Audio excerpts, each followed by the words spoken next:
Good morning, good evening, good night, wherever you are around the world. Thank you for tuning in and welcome to the VCT Face-Off. It's going to be a fun day with plenty of familiar faces as you get to look at all of your favorite players and all of your favorite teams here in the Pacific League. If my face isn't that familiar, then hello, I am Seth Achilleos King, formerly a caster of VCT Korea, and I am excited to be joining the VCT Pacific English broadcast, and I'll be guiding you through today's events. I'll be your host, and speaking of which, let's go ahead and talk about what you can expect from today's stream. You'll get to hear from some of your favorite players representing each of our 10 teams here in the Pacific League as they answer media-submitted questions, as well as catching a glimmer of some APAC on APAC action before the league formally kicks off in just a couple days with some fun mini games that we have prepped for you here today. It'll be a fun display of endurance, competitive spirit, and skill. However, before we meet the players, let's go ahead and meet the head of Valorant Esports in APAC, Jake Sin.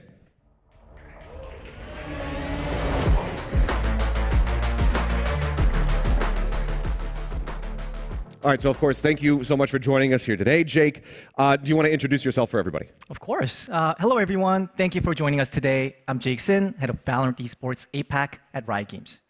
I've been working on Valorant Esports since the launch of the game in 2020, and I'm super stoked to be here to talk about the launch of VCT Pacific just before the season starts this weekend. Yeah, I mean, obviously, last year, Riot made the announcement that we were going to be moving into the format that we find ourselves in today, and it's just been drumming up an immense amount of excitement. But can you briefly walk us through the structure of the new international leagues and the reason why we've landed on this format? Absolutely. As with anything at Riot Games, we always start with our fans first and what they want to see more of. In the last 3 years, we saw the community and fandom around VCT grow beyond our wildest imagination, allowing us to dream bigger and push our boundaries. So we wanted to cater to the ever-growing fan appetite for more consistent, week-over-week competition on LAN, featuring the best rosters from across the globe, showcasing peak Valorant action. To accomplish this, we're launching 3 brand new international leagues covering Asia Pacific, Americas, and EMEA. Each league will feature the best teams from their respective regions, competing against one another in each hub city over 10 weeks.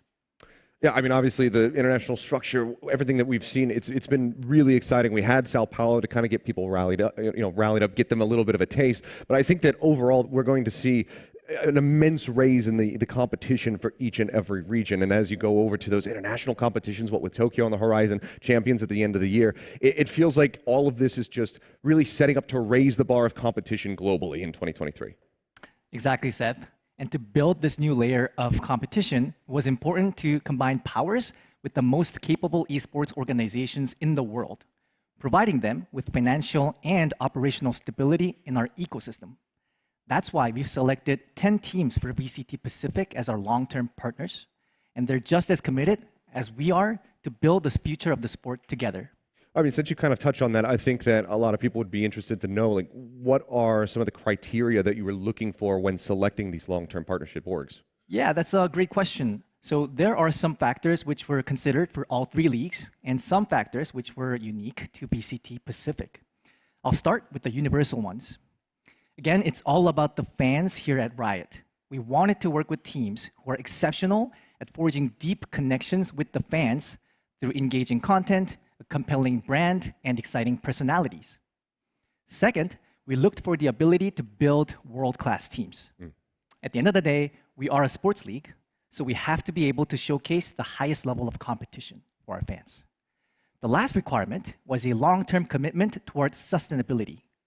We're building a sport for the long haul, and we wanted to partner with teams who are seriously committed to that goal and have solid plans to get there. Now, what's unique about VCT Pacific is that we have the greatest diversity of national identities in our teams, and we wanted to really double down on that. So instead of creating a melting pot of 10 generic APAC teams, we wanted to select teams with distinct local flavors and local fandom. That's how we landed on these 10 amazing orgs representing Japan, Korea, Thailand, Indonesia, the Philippines, India, and homegrown talent is found and nurtured. And our goal with challengers is to provide higher levels of organized competition for up-and-coming stars in local regions. We've already kicked off 10 challengers leagues across APAC since earlier this year. And instead of a direct path towards global events like last year, Now, the winners of Challengers will get a slot to a new international tournament called Ascension.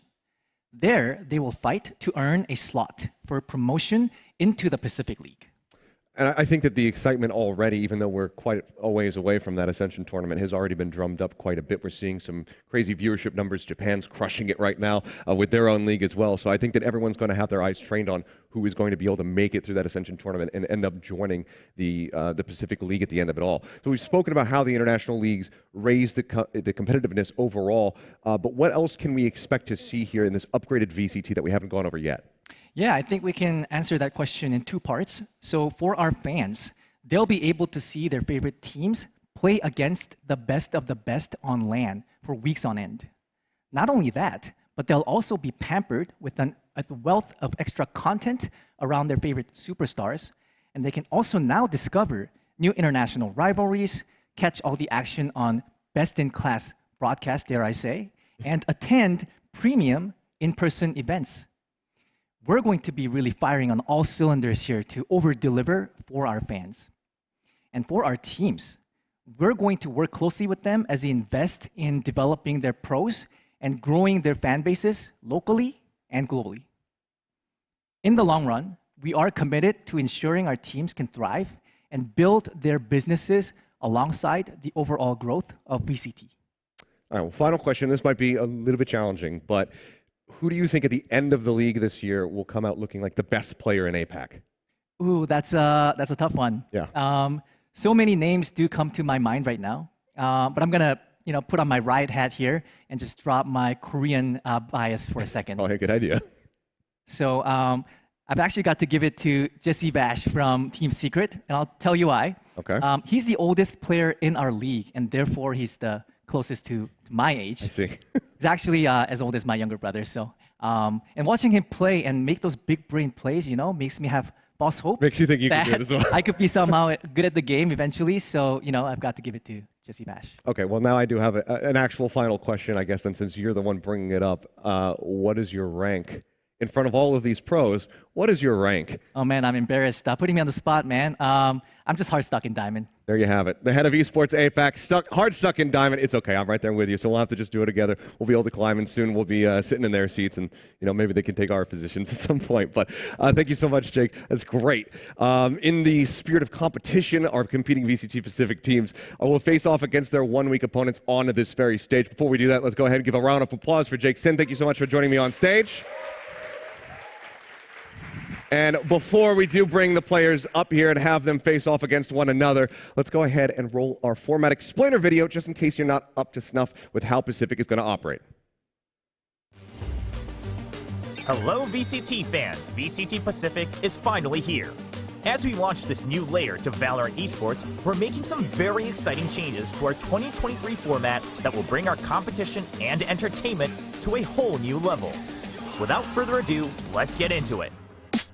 VCT Pacific 2023 will consist of 10 teams from across Asia Pacific, Global Esports from South Asia, Talon Esports from Thailand, Paper Rex from Malaysia and Singapore, RRQ from Indonesia, Team Secret from Philippines, Detonation Focus Me and Zeta Division from Japan, and DRX, Gen.G, and T1 from Korea.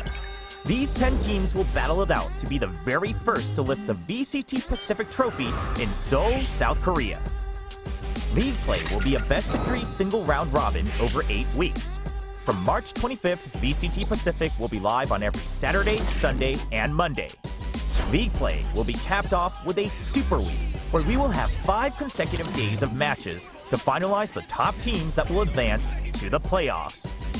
During playoffs, the top 6 teams from League Play will compete in a double elimination bracket across 6 days. All matches will be best of 3, except the lower finals and grand finals, which will both be best of 5. The top 3 teams from VCT Pacific playoffs will earn a spot for Masters Tokyo. After Masters, VCT Pacific teams will once again compete for the final ticket to Champions during the last chance qualifiers.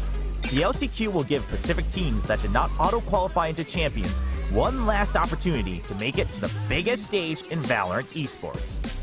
Good luck to all the Pacific teams. We're so excited to bring VCT Pacific's aces, clutches, and thrifties to your screens. We'll see you there. We'll see you there. Indeed, thank you very much, Chobra, for lending your voice to that video. So now that we know what we can expect from the format of Pacific, it is time to welcome the groups up on stage to fist bump, shake hands, whatever they're going to do for the first time against their opening week opponents. So we're going to start things off with, of course, DRX with their players Stax, RB, Zest, Buzz, Mako, Foxy9, of course, their coach Termi as well. Everyone knows and loves DRX. We have seen these guys at pretty much every international event, other than one. But while you guys have been attending events, it's been nothing but consistent results, top 6 finishes, as well as some top 4 finishes in the last 2 tournaments. Now their opponents as well, no strangers to having some high finishes in international events either. It's going to be Zeta Division with their players of Laz, Crow, Sugar Zero, 10, Bars, their coaches XQQ, as well as Junior. Now you will notice that Depp, unfortunately, is not with us here today, but he will be here and competing in the league very, very soon, so do not worry, Zeta fans. Plenty to still look forward to. Now, of course, Zeta looking to go ahead and reach those heights that we saw from them last year at Masters Reykjavik, where they finished in the top 3. Gentlemen, fist bumps and handshakes.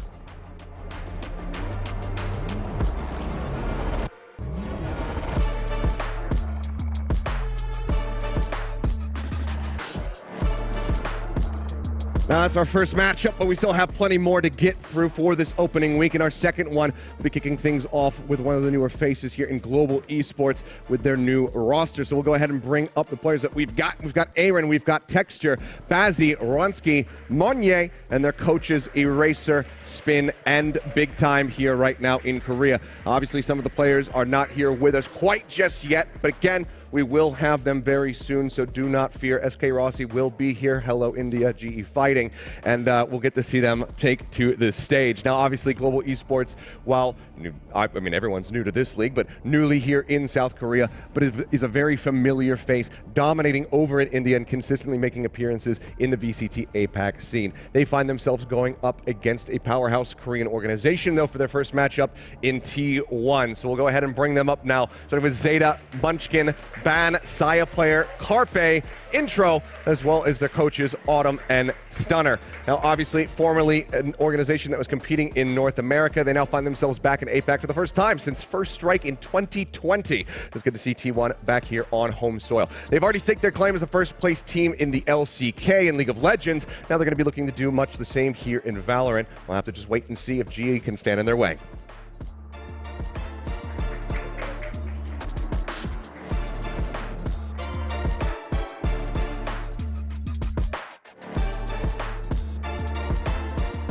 Those are our first 2 matches now. Let's go ahead and take a look at our third, starting with some very familiar and fan favorite players in the side of Paper Rex. We've got Mind Freak, Forsaken, Benkai, Davai, Jing, and CGRS here alongside their coach Alex, making their way to the stage. Now, obviously, a second place finish at Masters Copenhagen. Absolutely incredible, and still the highest performance that we have had from one of the APAC teams at our international events. So we're hoping that Paper Rex is going to be able to put up similar performances to that here in the Pacific League. But first, they have to go through their opponents in Detonation Focus Me with their players of Suggest, Reta, Zenfree, Anthem, Soldam, Takaje, and their coaches HSK and Melophobia. Obviously, we got to see a glimpse of you guys in the off-season playing in Japan. Unfortunately, not Suggest you were sick, but it's good that you're not feeling sick anymore. But also in Sao Paulo, one of the first times that we got to see this full 5-man core playing on stage together. Now, I'm hoping that we just continue to see some upward growth for both of these organizations, for all of these organizations in the league, to just continue to raise the level of competition.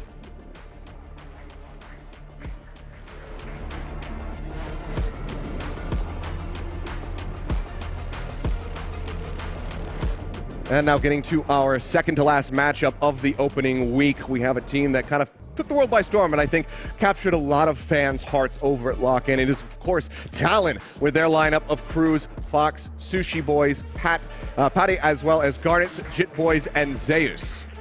And this team making it into the top 8 with relative ease, I might add. Looking damn impressive considering the fact that they've got 2 younger players here joining in for the first time and also pushing DRX to the very limits, nearly knocking them out of the tournament and taking a top 4 spot for themselves. So a lot of expectations, a lot of hype surrounding these guys, but much could be said, much the same could be said about the team that they have to face off against. It's a much more known quantity with 3 hardened veterans in Team Secret with Jesse, Vash, Dubstep, as well as Borkum there as the vets, with Jeremy, Envy, and Lenny joining in as the new prospects for the team. This is a team that obviously we saw take down Team Liquid, which was a very hyped up EMEA team over in Sao Paulo, but aside from that, also had been able to make it out of the group stage during the first champions all the way back in 2021. So the age clearly does not matter when it comes down to these guys. The reflexes is still very much working. So I'm really excited in particular to watch these guys square off.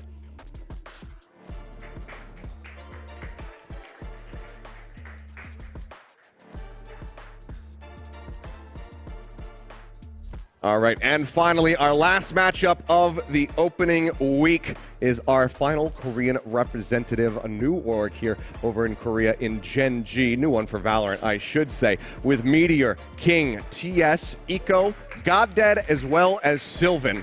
And our coaches, Vile, as well as Elma Putty. And I think that this comes in as one of the more hyped up rosters right now, given that you have Meteor from North Eption, who is able to have an immense amount of impact, the core from Onslayers joining in. So I'm excited to see what they're going to be able to do and whether or not, much like we were saying for T1, they'll be able to establish as much of a foothold as we see them do in the LCK. Their opponents on the opposite side of the arena that day are going to be RRQ with 2GE, Emin, EJ, Zephyro, Flipscheider, Elmimore, as well as their coaches Ewok and YB, their analysts.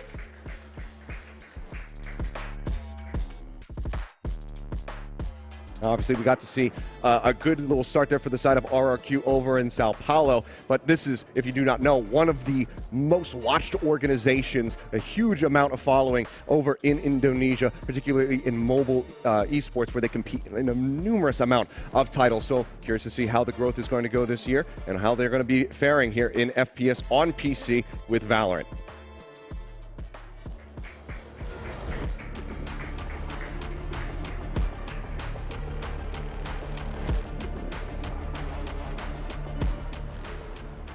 All right, so now we've seen all the players there. We've gotten through the initial matchups, but before we can hear from them directly here on this stage, we do have a pre-recorded segment for you. We're calling this one the Spicy Clutch Challenge. It's going to be a food interview where we sit down 2 players from opposing teams that are going to be battling in that opening week. They're going to be trying different spicy foods from all around APAC while answering questions to see whether or not they're going to be able to get through and speak through all of that spice in their mouth. So let's go ahead and jump into the video.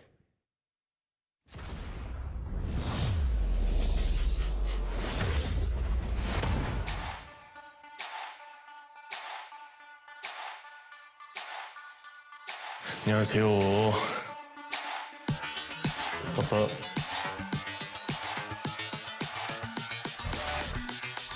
가위바위보.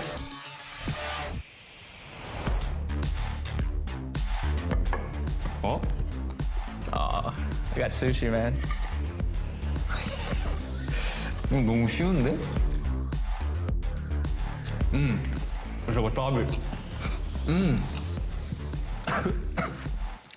If I want to cry, bro. If you want, you can go home.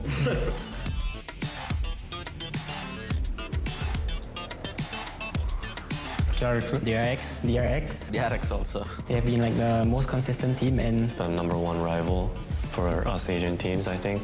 제타가 상대하기 제일 까다로운 팀은 오히려 저희보다는 약간 글로벌 e스포츠 쪽이 아닐까 생각을 하는데, 글로벌 e스포츠 선수들은 제 눈으로 봤을 때는 샷이 엄청 날카로워요. 플레이에도 변수가 되게 많은 선수들이다 보니까 아마 뭘 할지 예상을 못 해가지고 좀 많이 당할 것 같은 그런 느낌이 들어가지고. DRX の強敵は BRX じゃないですか。何してくるか分かんないんで。 The biggest challenge for T1 is going to be us, the first game. And Intro's a new player on the team, so I think they're going to take a lot of time to adjust, and I think it's going to be a good match for us. G의 경쟁팀? 일단은 저희가 G 상대로 첫 번째로 상대하는 팀이기도 하고 아마 T1? 경쟁이라고 생각을 합니다. 근데 아마도 저희가 좀 쉽게 이기지 않을까 라인업상으로 생각을 해봤을 때 사실 뭐 꿀릴 것도 없고 오히려 저희가 좀 좋은 경기력으로 이기지 않을까 싶습니다. 네. Big spin, you ready? Yeah.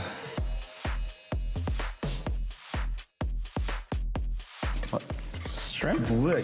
아니 안 매운 거 꼽았잖아요. 매운 거만 있다면서요.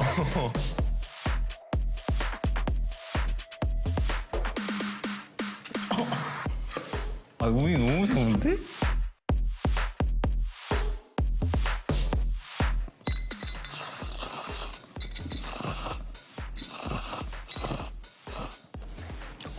정말 저거 한 입만 주면 안 돼요?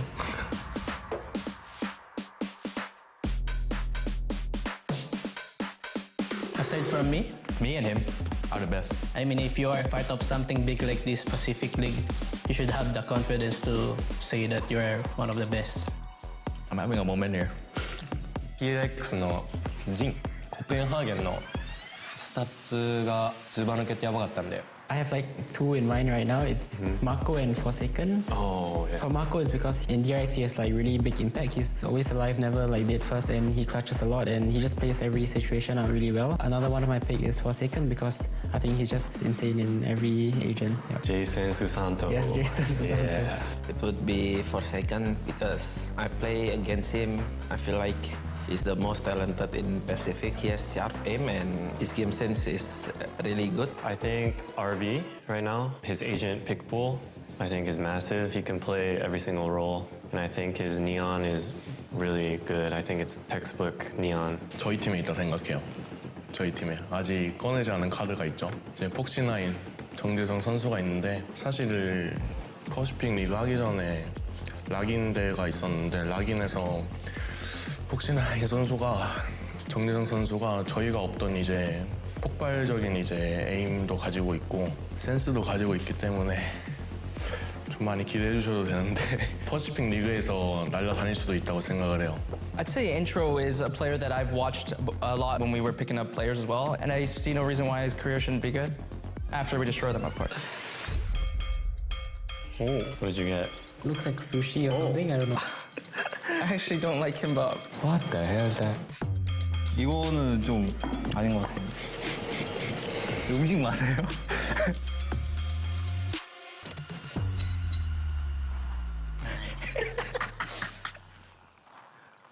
아이.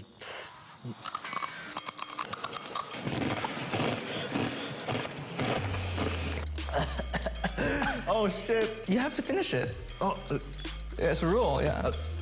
Yeah. 아 씨.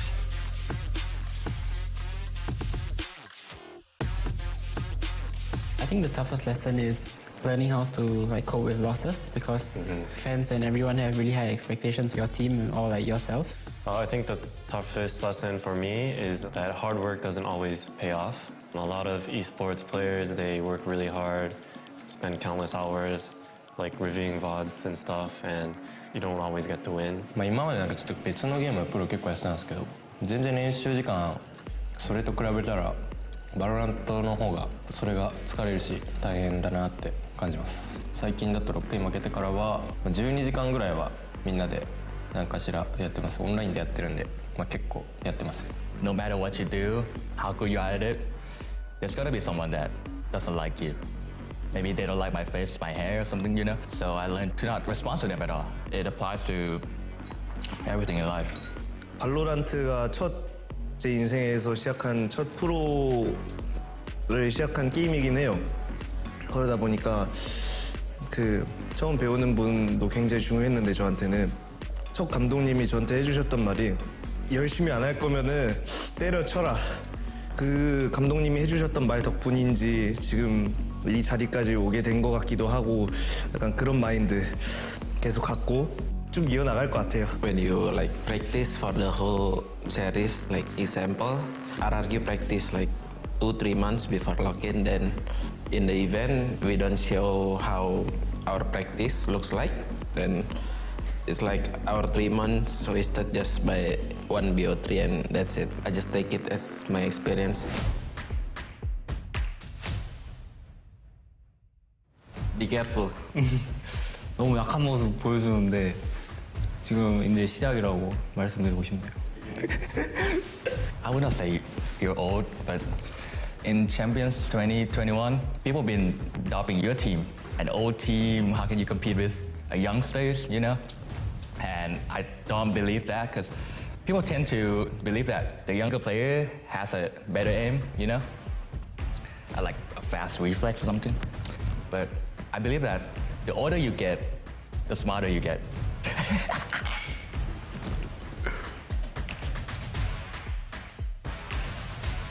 Are you crying? Yeah, I'm crying. 전혀. 저 한국이 이렇게 매운 음식인지 몰랐어요, 저. 불닭볶음면보다 매운 것 같아요. 매운 거는 제가 그땐 맛이 아니라 이거는 근데 고통인데 또 맛있어가지고 그냥 계속 먹게 되는 그냥 고통을 즐기는 게 아닌가. 옛날엔 저도 즐겼었는데 요즘에는 잘 못하겠어요. I think it could have been a bit more spicier. Not much of a challenge. You want to order more?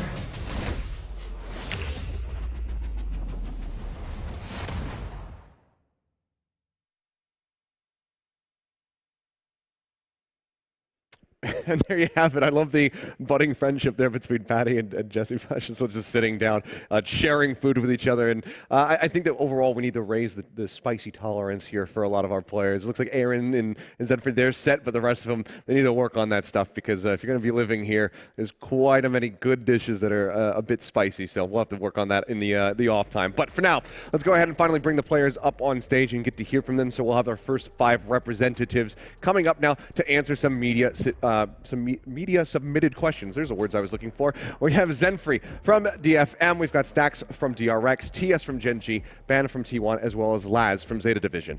We'll have translators off-site to go ahead and make sure that we are getting the questions across to the players, and they'll also be interpreting their answers. So if there's a slight little delay from the time that I ask to the time that we get a response, do not panic. It is simply just the translations, making sure that they are doing their jobs accurately and properly. So we'll just go ahead and get everybody situated. Hello, thank you for joining me on stage, and let's just jump straight into it. So first question, this one's going to be for Laz on Zeta Division. This is from Nigel of One Esports. He says, Masters is going to be held in Tokyo this year. How does that impact Zeta Division at VCT Pacific? Do you feel added pressure because of this?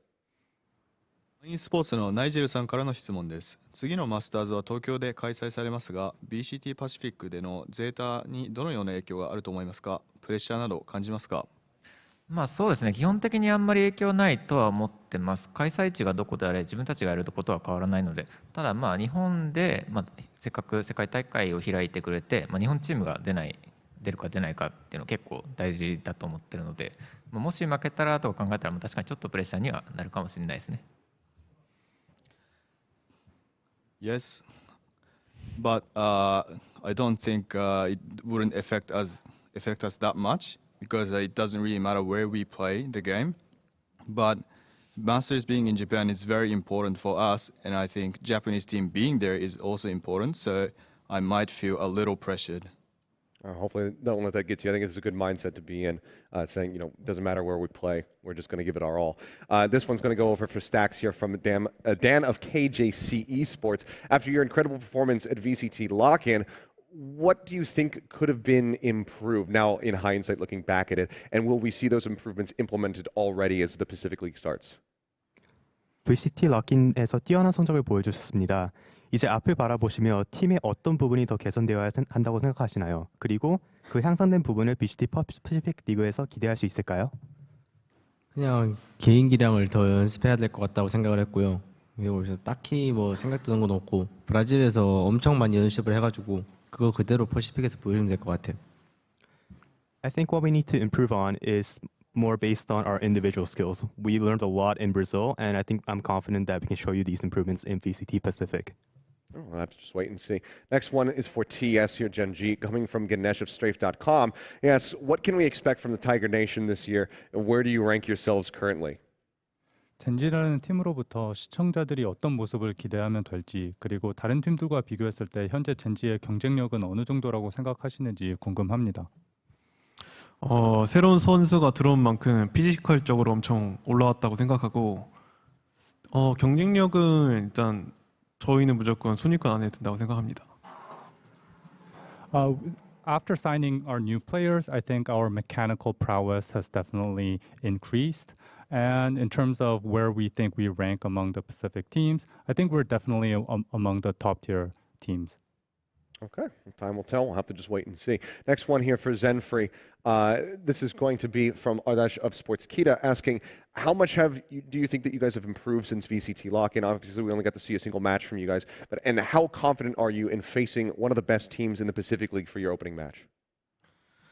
Based on our experience at lock-in, we made quite a bit of changes within our team, which I think really helped us improve.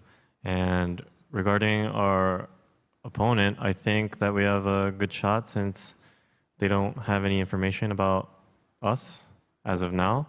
And yeah, I hope we can do well. And just try to catch them by surprise. Yeah. All right, ace up the sleeve. We'll have to just wait and see if it works out. Next one's going to be for a ban here from Nigel of One Esports, asking, what are the advantages you have as a pro who's moving from North America to the Pacific region?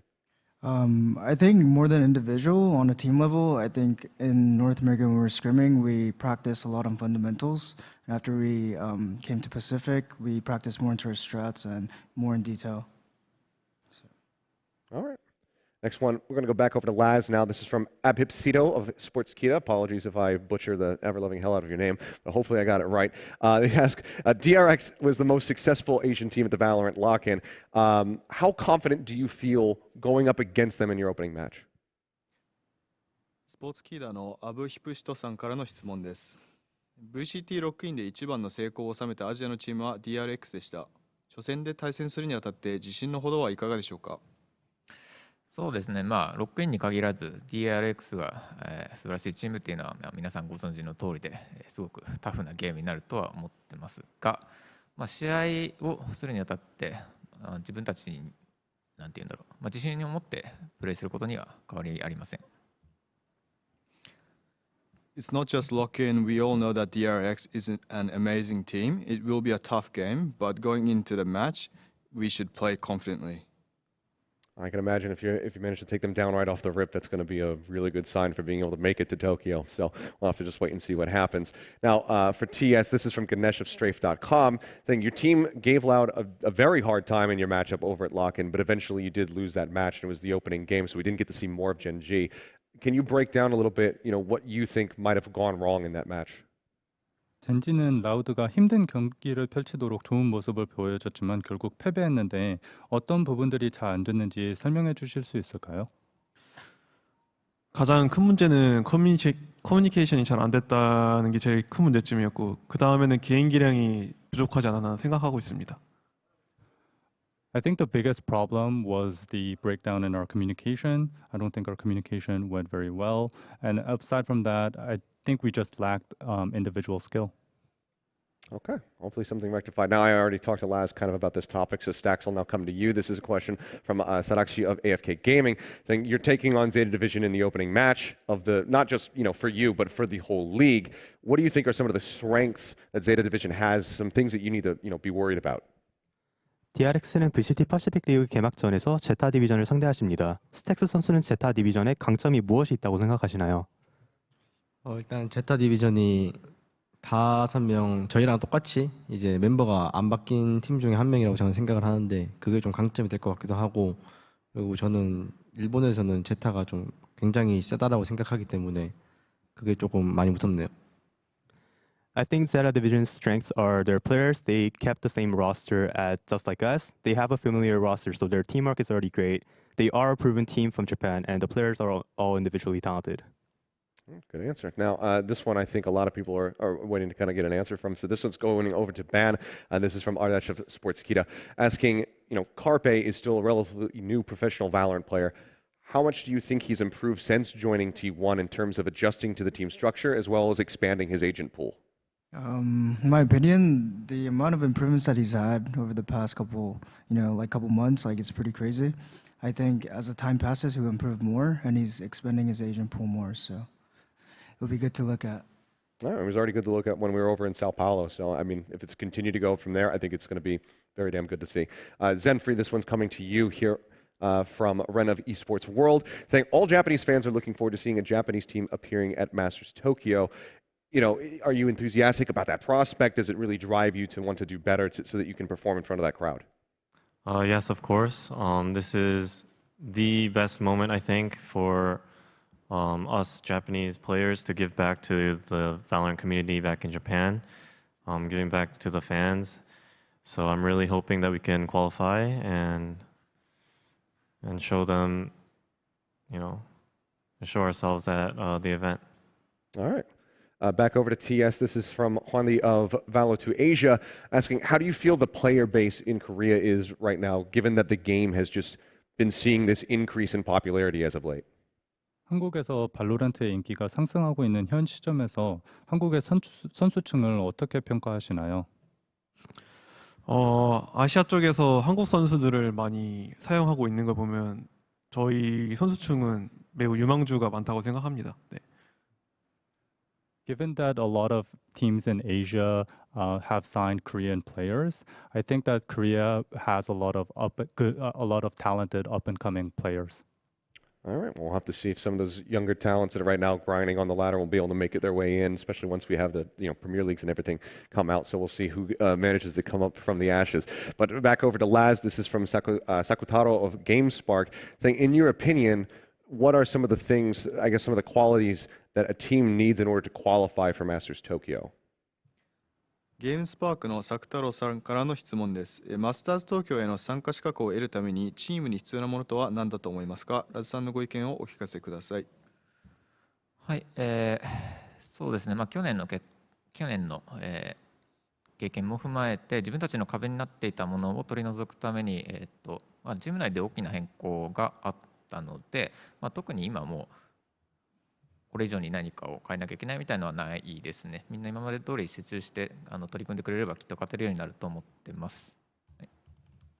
で具体的に何が変わったかっていうのは多分試合を見ればすぐ分かるのでお楽しみに。From our last year's experience and the wall we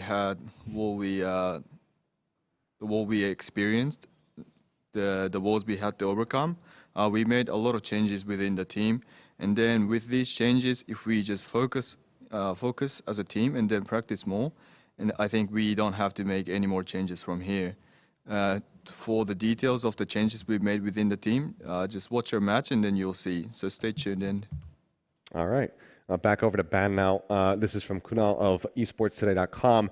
How do you feel about the current Valorant meta with the double initiators? And if you could, what would you change about the meta? I think the meta is already changing to like using harbor and specific agents, but if I were to change it, it'd probably be double duelist meta. Double duelist meta? All right. Probably like dive and Overwatch as well. Just all that aggression coming through. All right, well, over to Stacks. How do you expect, this is from XC of Esports Inquirer, how do you expect DRX to perform against the other Pacific teams? I think I can guess what you're going to say, but maybe you'll surprise me. 이제 다른 퍼시픽 팀들과의 승부에서 DRX는 어떤 모습을 기대할 수 있으실까요? 딱히 뭐 생각한 건 없는데 그냥 평소 하던 대로 그냥 압도하는 모습을 보여줬으면 좋겠습니다. I haven't thought much into this answer, but I just want to show everyone that we can beat everyone without breaking a sweat. We'll have to just wait and see. This one's for Zenfree now from Hwanli of Valorant Asia. What are your expectations for Pacific League just overall? I believe that the experience that we can gain from this league, throughout this league, is massive. And I think that throughout this league, we'll be able to improve drastically as a team. So I'm excited for that. All right. For Ban, this is from Lewis of Kakuchopure, so hopefully I didn't botch that one either. But for Ban, being technically the only foreigner on the team, have you had any troubles with any sort of language barriers, is what they're asking? Not language barriers, but I think more of culture barriers, like more difficulties than that, so. Yeah. Okay. Do you feel like, I'll do a follow-up, do you feel like you've kind of gotten past that now? Yeah, for sure. All right, excellent. Over to Laz again, though, from Ren of Esports World. They say the Chamber updates have changed the gaming environment, which also opens doors to more opportunities to use other Sentinels. What are your thoughts on this? Do you think he's completely out, or can we see Chamber come back maybe? チェンバーに変更が入ったことでメタが変わり、他のセンチネルが使われる機会が増えると思います。これについてどうお考えですか？チェンバーは戻ってくると思いますか？ I think that the experience that we can gain from this league, throughout this league, is massive. And I think that throughout this league, we'll be able to improve drastically as a team. So I'm excited for that. From our last year's experience and the wall we experienced, まあロックインを見ての通りチェンパーが消えてキルジョイが増えてでそれに伴ってジェットも増えてで、まあ、メタも去年と比べて全然違うので、はい、でまあ自分たちがやることはやっぱりその時その時で一番強いメタに沿ってプレイするだけなので、そんな感じですかね。まあ、そういうゲームだと思ってます。チェンパーは帰ってきません。Okay, as you saw at the lock-in, the Chamber went out of the meta and then Killjoy came back into the meta as well as Jet. So we have a very different meta now. All we have to do and what we do is to play according to the meta, so it doesn't really matter. And Chamber is not coming back. Okay, apparently he's dead for good. No, time will tell on that front. Stacks, this is from Chris of Daily Spin asking, what do you guys think about RRQ right now? And do you think that they are underrated, as people have been saying? 현재 RRQ 팀에 대해서 어떻게 생각하시나요? 다른 사람들이 말하는 것처럼 저평가된 팀이라고 생각하시나요? 일단은 뭐 이름만 들어봤을 때는 확실히 모르는 선수들도 많기는 하다고 생각을 하는데 저는 다 알고는 있지만 근데 이제 락인에서 한 경기 뛰었다고 그렇게 저평가할 건 아닌 것 같고 이제 퍼시픽에서도 저는 어떻게 될지 모른다고 생각해서 경기하는 팀 중 하나라고 생각하고 그러다가 방심하다가 질 것 같은 생각을 많이 드네요 저는. I think many people will not recognize some RRQ players, even though I know them. I don't think we should underestimate them just because of one locking game. I don't think that's smart. Everything can change in the Pacific League, and I don't think we should count them out yet. I think it's a very smart way to go about it. Never underestimate your opponent. Over to Ben again. This is from Kunal of esportstoday.com asking, who do you think are the strongest teams in this tournament and how do you plan to beat them? I just wouldn't pick one team. I think every team's strong. I wouldn't underestimate anyone, but I think just like how we're working hard, every team's working hard as well, so I really wouldn't underestimate anyone. All right. Stacks, back to you again here from Absito of Sportskita asking, players on DRX can be seen playing different roles on different maps for a while now. What additional value do you think that generates for the team compared to having specific roles played by specific players? DRX의 선수들은 맵에 따라서 선수들이 다른 포지션을 플레이하는 모습을 보여주셨습니다. 특정 선수가 특정한 역할에만 하는 거에 대비해서 어떤 장점이 있다고 생각하시나요? 장점은 그냥 저희가 그 맵에 따른 메타를 그 맵에 맞는 메타 캐릭터를 쓸 수 있다는 게 장점인 것 같고 근데 저희는 그렇게 막 그거에 대해서 막 크게 의미를 두고 있지는 않아요. So to be honest, we don't really think too much into it. I think if we had to choose an advantage, it's that we can kind of like use agents that are more flexible, more meta on that particular map, but I don't think like it's a major advantage.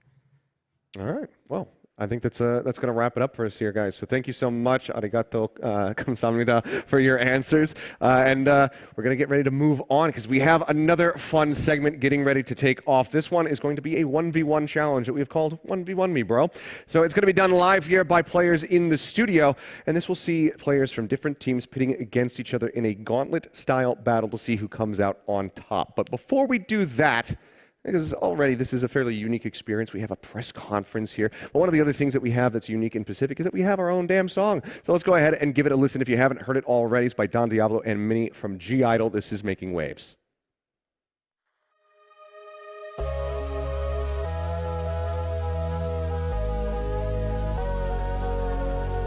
Undefeated is my fractured heart. Nothing left to lose. Coming through, I'm fighting demons on my way, and I know they are the same. Oh, I keep on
So there you go. I'm sure we had plenty of cat jams in the chat, but eat your hearts out, EMEA and NA. You don't have that, but we do. Anyway, we're going to move on to our next segment, our last little bit that we have here, and of course, it's going to be the biggest one of them all. This is our 1v1 Me Bro tournament, getting ready to start right now. We'll go into a little bit more detail here to explain it. This is a 10-player single elimination 1v1 tournament that will put players through a gauntlet of rounds with some unconventional rules, let's just say. Last man standing will be crowned the 1v1 Me Bro champion at the end of it all. As you can see here, it's going to be a long road the further up you are. This is done in order, basically, of, what day you're going to be playing on. So to start things off, we will have Foxy9 from DRX versus Rada from Detonation Focus Me in round 1. The winner of each round will progress to play a new challenger each step of the way. After this one, you've got Meteor, then you've got Aaron, Forsaken, EJ, Carpe, Garnet, Dubstep, and then finally 10, all the way through the end. So, if you want to be a winner here, if you're Rada or if you're Foxy9, obviously you got to win all 9 rounds of action. If you're 10, you might just be able to show up and clinch it right at the very end.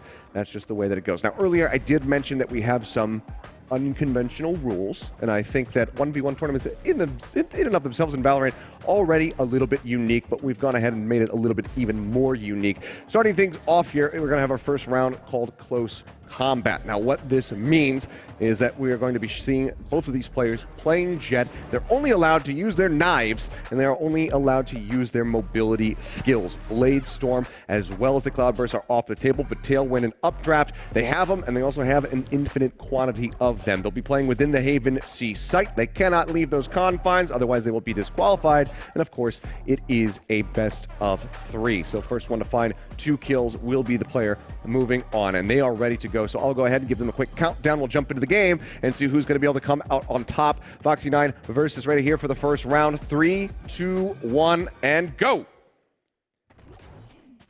Well, from the outset, going to be pushing forward. This should be Foxy9 here in the red. Rada in the green. The updraft's coming through.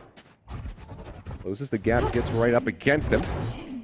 I think I might have had it backward. I believe Foxy9 is actually in the green here. Dash away. And so far, no one taking any damage. Just trying to really limit test here. That last right click not quite connecting, but good bit of damage coming across here. On to Foxy. Rada now looking to finish the job. Losing track of him just a little bit there for a moment. Finally does spot him yet again. Dashes forward. Goes right underneath of him. So far, Foxy still has not been able to land a shot. Needs to get a bit of damage across or really rely on getting that headshot. As you can see, it's really going to be about limit testing, trying to get as close as you possibly can.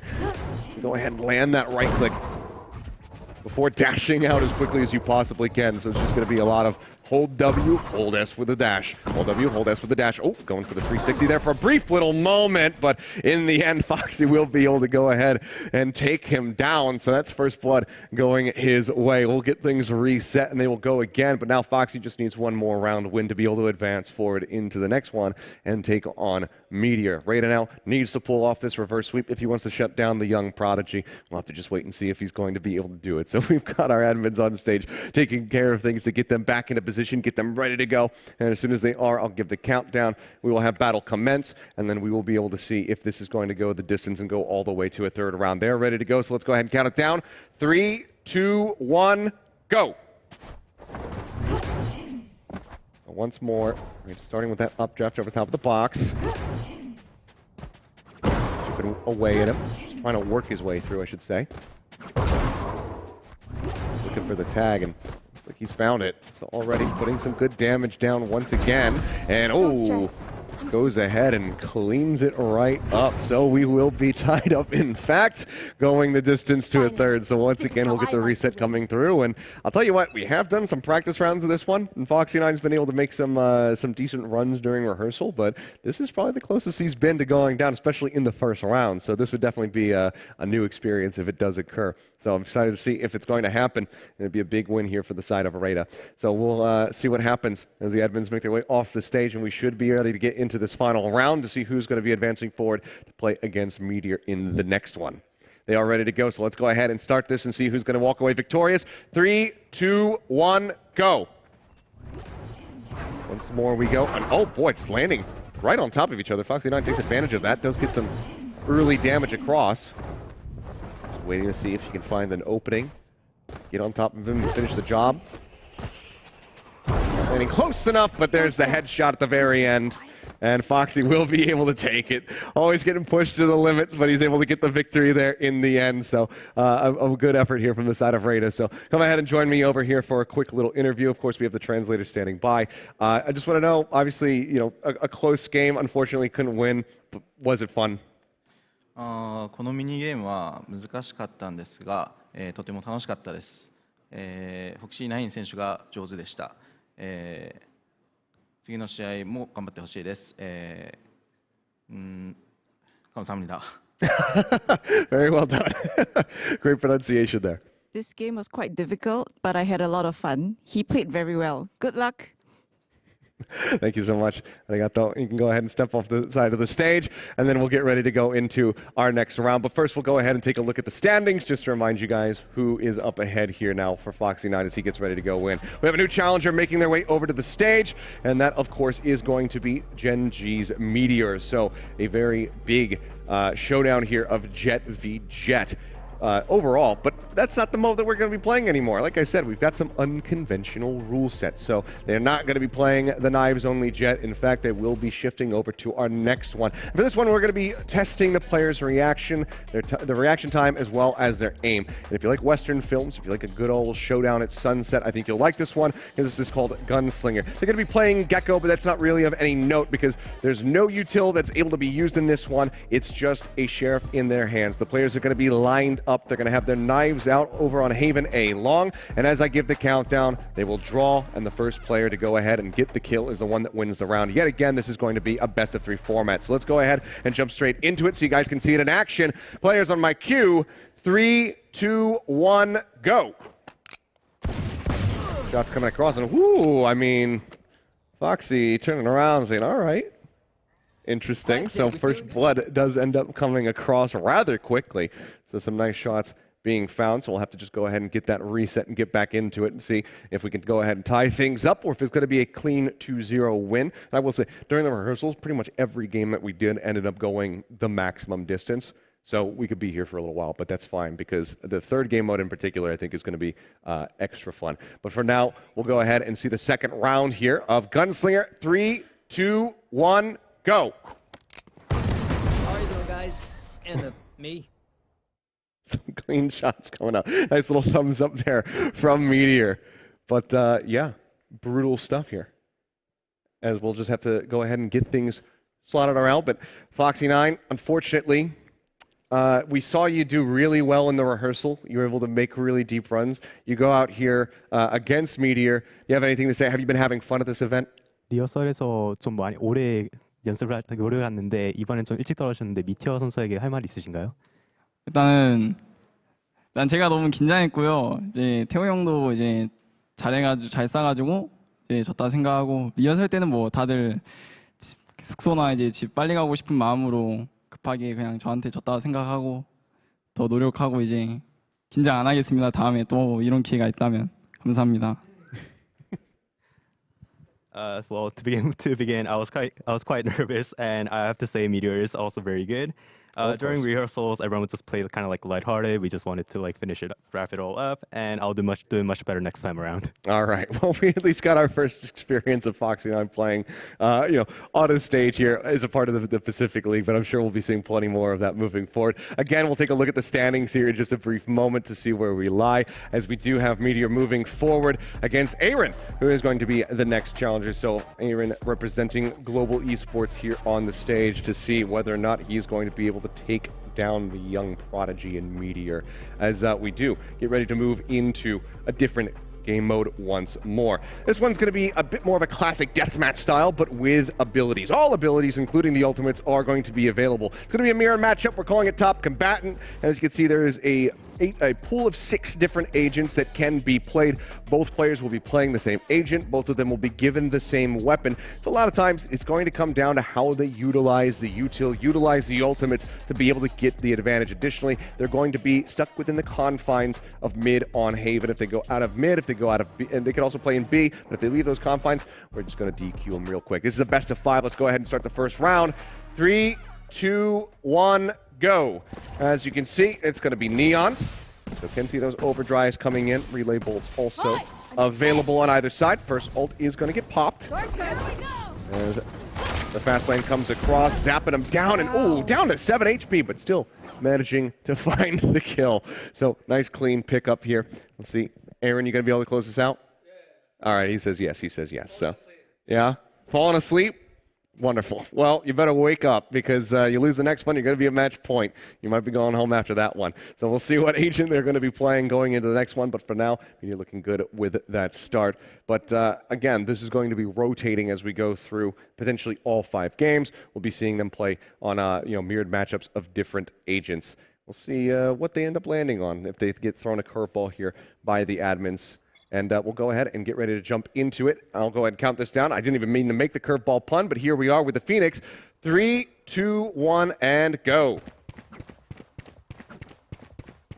From the outset, rushing forward. Into the red, throws out the first curveball. Another one coming out, neither getting caught by it, but even with the blind going across. Meteor coming up with that kill. I mean, what's going on here, Aaron? You woken up yet or not?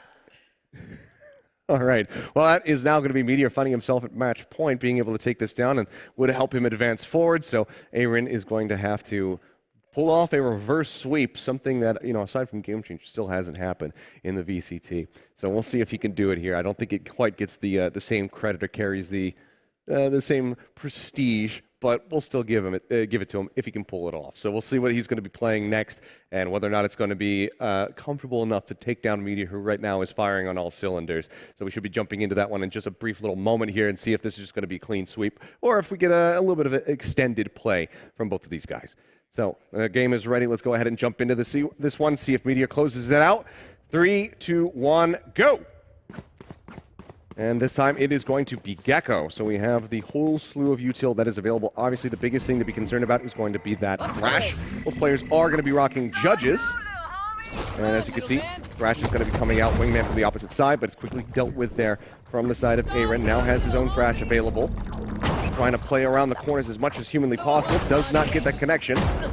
Damage coming across, but he will be able to close it out. All right, so he's staying alive. Not out yet. We continue to go deeper into this and continue to chip away at the agents that we do have available for this game mode. And now let's see. We've gone through pistols. We've gone through SMGs. We've got the shotguns. So something tells me that it's time to go ahead and get some rifles in their hands. We'll see who's going to be able to click some heads here the best, because I think it's going to be Vandal. I don't remember quite who they're playing, but we'll go ahead and get into that in just a brief moment. We'll find out together and see who's going to be able to come out on top. The players are ready, so we'll go ahead and get ready to jump into this one. It's going to be KO with the Vandals in hand. 3, 2, 1, go. Similar to the Phoenix, obviously the flashes are available. Getting a nade kill, I think, in this game mode would be absolutely amazing and somewhat puzzling. But already the null command is out. Aaron's going to be caught by that one. Also catches a knife, just wants to push forward. He gets a good amount of damage down. Meteor really getting chunked out. The flash now going to be expiring. Another one going to be lobbed up over the top. Aaron cuts over the side, doesn't get caught by it. Now we'll go ahead and pop his own null command. Flash out on the corner, doesn't go deep enough, but the second one does hit. However, he doesn't swing the corner. He does not find that kill. Oh, the fragment in his hand! And he gets util baited. The timing is just not there, and Meteor will be able to go ahead and take him down. So Aaron, unfortunately, is going to have to exit the stage. But a valiant effort. It was looking good for a little while there, but couldn't quite make it happen. But yeah. You good, bud? You all right? So are you good? Wait, have I done the wrong math? Are you not eliminated now? Are you not eliminated now? Is it 2-2? Which one did you just win that one? I thought he lost. Oh, I mean, maybe I'm wrong. Is it 2-2? Oh, okay, that's me making a mistake. Okay, good. I just assumed. I'm getting told a Meteor won in my head. Well, Meteor's saying it's 2-2. It's just saying this. I'm hearing the Meteor won. So I'm not really sure where to go on this one, to be perfectly honest. The players are saying, they're both saying 2-2, so I guess we're playing another one. All right, we're just going to play it out and see what the hell happens. I don't know. Either way, I'm loving it, so let's see if he can, in fact, pull it off. We'll get ready to go into the next game and see what does occur. So, all right, the players are correct. We're mistaken. Let's figure out what happens. Are you guys ready to go? Not quite yet. All right, we're still working on it, and then we'll be able to get into this one. So apologies for the delay, ladies and gentlemen. But it looks like we should now just about be ready to go. So, okay, let's actually go into it and see who wins. 3, 2, 1, go. As you can see, this time it's going to be the Yoru coming out. I believe that they should have some marshals in their hands. Yes, they do. So already the fake going across. Not going to get baited by that one, but into the dimensional drift goes Aaron. And oh, it just pops out and dies. What was that? That's my question. What was that? You threw me off my game a bit. You know, I had the momentum going, and you know, I was gonna win, and then you just assumed I lost, and you know, we'll do better. I'll talk to the coaches. We'll review with the management, but you know. Okay, even though we were mistaken on the production side, we were at least inevitably correct, right? GE fighting. GE fighting. A good way to go ahead and make his exit. Apologies, Aaron, but a good showing. Hopefully it's a little bit cleaner when you actually take the stage. Anyway, I love you, buddy. Anyway, we'll go ahead and take a look at the updated standings now as Meteor continues to go ahead and build up a nice little win streak for himself here. So 2 victories under his belt now, looking for a third, but this could potentially be the toughest one that he's had so far, as we will have Forsaken taking his way to the stage. And of course, since we're back into, we're now into round 4, that means that we're going to be in another round of close combat. So we will have them back over onto the Jets, and I mean, these are 2 people who are incredibly comfortable when it comes down to playing Jet. So I'm looking for some fantastic and absolutely stellar performances as far as the mobility is concerned. Whoever is going to be like this, I really don't know, but I think that this is going to be a damn exciting one to watch. So let's go ahead and jump straight into it. On my mark, 3, 2, 1, go. On the outset, oh, the dash forward. Damage does actually come across, and whoo, this is a swift one. Instantly taken down. Very nicely done to go ahead and find that initial kill and start things off with pretty explosive action, I feel. So we'll go ahead and get this reset and see if this can continue to go the distance, continue to find these game 3s, these game 5s. And then we'll just go on our merry way. Appreciate this. I don't know when I'm like standing up here. I'm waiting for this reset to come in. I feel like I'm either going to be revealing like a new iPhone, or I'm in a comedy club and I'm bombing out of my mind. Not sure which way to feel about it. But anyway, the players are ready, so I'll stop my babbling, and we'll go back into it. 3, 2, 1, and go. Over here on the attacking side in the red. Forsaken. Dashing over to the side, making himself as safe as humanly possible.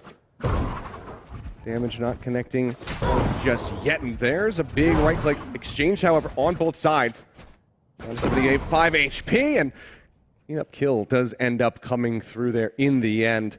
And there you have it. Meteor looking strong, continues to find his victories, but unfortunately that does mean that we are going to be saying goodbye to Forsaken here in the 1v1 tournament. But, you know, I mean, what do you even say about that? Like, the movement right there from Meteor looking damn clean, but I think that we can expect to see some strong performances from you on Jet this season, right? Like, once you have the full kit unlocked, not just tailwinds and knives. So you think we're going to be seeing a hell of a lot of that? I mean, yeah, hopefully, yeah. But for today, I think I wasn't warm up enough. Maybe that's why. I mean, yeah, I'll do better next time. All right, perfect. That's what we want to hear. Well, thank you so much for being a part of this one. We'll go ahead and take a look at the standings once more to see who Meteor's next opponent is going to be. Thank you for taking. Go ahead and take your seat back over there, rest up, and enjoy the rest of the broadcast. So coming up next, it's going to be EJ, representative here from RRQ, taking on Meteor. And I think that this is a little bit of a David and Goliath story, not to throw shade or anything like that, but Meteor has shown himself quite a bit on the international stage as well as in the LCQs of past.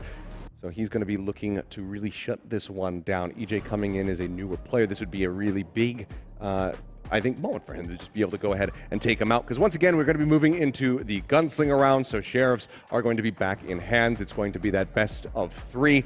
Players just sat staring at each other, knives, waiting for the countdown. And as it comes through, we'll have to just see who is going to be a little bit faster, a little bit more accurate with their aim to be able to get these kills. So we'll go ahead and start it off. 3, 2, 1, go.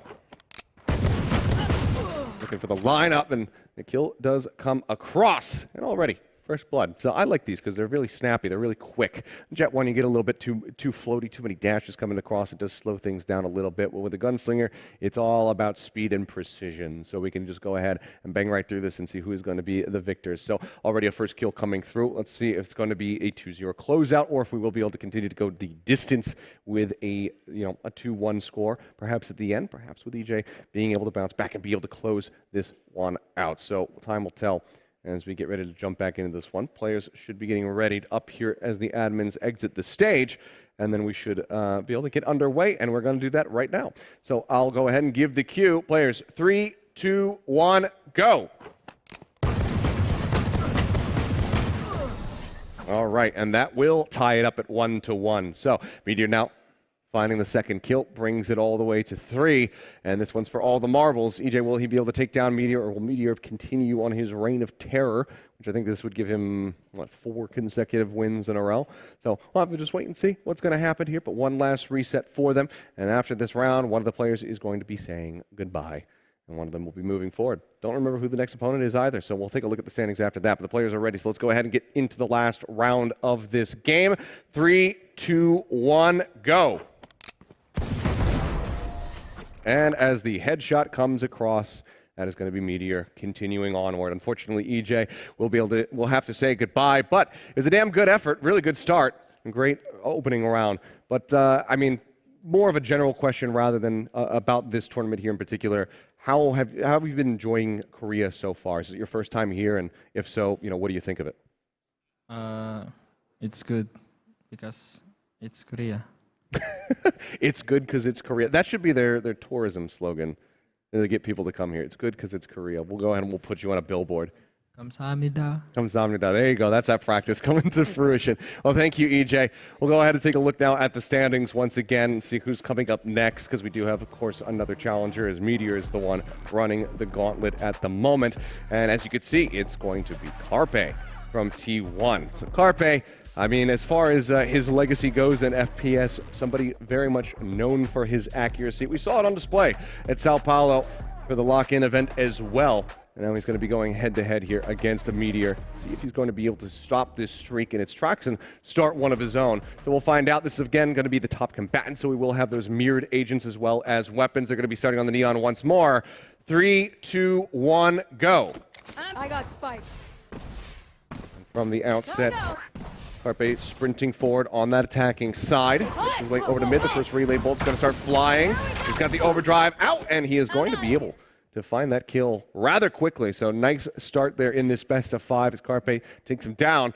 And well, we'll see what's going to happen, because I think from here we're just going to be cycling through the agents that we already saw before. So this should be Phoenix coming up next, and then into, KO, Yoro, etc., etc.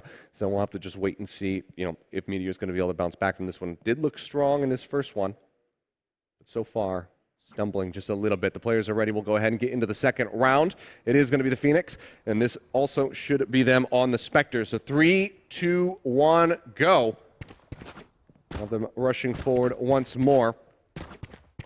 Carpe making his way through. He's going to pop this, run it back pretty early on. Now going to be matched by Meteor on the opposite side. Curveball at the ready. Does end up getting full flashed, and it's going to be the burn down. Throws out that molly, thinking perhaps he was going to be around the corner. Rushes up just to try to make the most out of that, the rest of that ult. Molly used now from the side of Carpe. He's trying to zone him back. Flame wall comes up. Does he want to swing out of this? Likely it's going to be the curveball out of it. And manages to find him and takes him down. A nice little start here as the Phoenix play looking damn clean. I like the way that he manipulated that wall to go ahead and block off the cupping. Kind of gives some obscurity as far as which way he was going to be playing that one out. So a very solid performance thus far. Now we'll get ready to go into the next one. This is going to be the Gecko, actually, with Judge. There we go. My memory serves me well in this instance. So we'll get to see them try to get into some close quarters combat and utilize this new kit as well. So let's go ahead and start it up. 3, 2, 1, go. Pushing forward once more. Big question is, are we going to see Thresh actually utilized? We've seen it popped. We have not seen it really get any connections so far, as that is going to be the Dizzy. Getting a connection there. Carpe has to pull back. Granted, playing against a Judge, so not going to be the worst thing Getting blinded at that distance. See the Thrash goes for the jump in. Will not find that stun, however. As they're just going to go ahead and just start dueling at long range. Mosh Pit does come out. Nearly gets the pop, but doesn't find the damage, and as he tries to push up and close the gap, that will be Meteor able to answer back and find himself a first-round victory. So we're not done yet. It's not going to be a clean sweep. Like I said, these always go the distance. We always have these go to 5. So unsurprising, but we'll get them reset, loaded back in with KO and Vandals in hand to really just put a test to their accuracy with those rifles. So we'll see who's going to be able to come out on top. But for now, Carpe still with the upper hand, but you lose one more, you might start breathing a little bit more uneasily as you get ready to go into the 5th. The players are ready, so we'll go ahead and jump into it. 3, 2, 1, go. Rushing forward. Much like the Phoenix, the Flash is going to be quite important here, or setting yourself up for a kill. And, well, I mean, just like that, swing on the corner, and just took his head off. So here we go, going into a 5th and final game. So very impressive stuff there from the side of Meteor. Just swinging out. Not even sure if Carpe was flashed. Either way, it was just a good shot. So now we go into 5. That means that we are going to have the Yoru with the Marshals in their hands. Hopefully these players don't do anything too wild. We'll find out as they are prepared. So let's go ahead and jump into it for the final time. See who's going to be moving forward. 3, 2, 1, and go. All right, moving up. Mask already going to be going on. Carpe heads in for the dimensional drift.